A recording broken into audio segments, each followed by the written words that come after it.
আসসালামু আলাইকুম। পুরান ঢাকার একটা ব্যতিক্রমী নিয়ম আমাদের চট্টগ্রামে যেটা দেখা যায় যে সেহরি খাওয়ার জন্য মানুষকে ডাকাডাকি করে। তো পুরান ঢাকায় হচ্ছে ডাইরেক্ট আজান দিচ্ছে।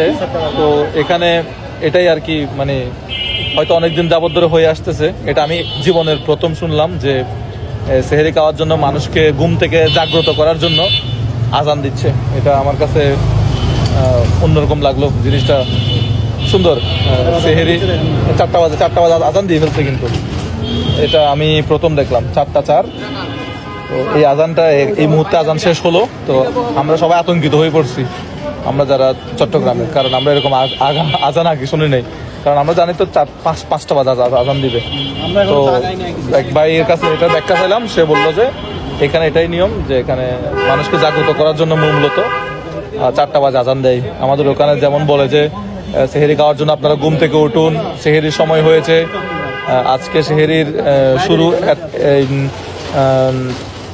শুরু এই টাইম থেকে, আর সেহেরি শেষ হবে এই টাইম থেকে। তো এটা জিনিসটা খুব সুন্দর লাগলো আমার কাছে। তো আপনি কি এরকম আগে শুনছেন কিনা কমেন্ট বক্সে জানাবেন। থ্যাংক ইউ সো মাচ, দেখা হবে নতুন ভিডিওতে।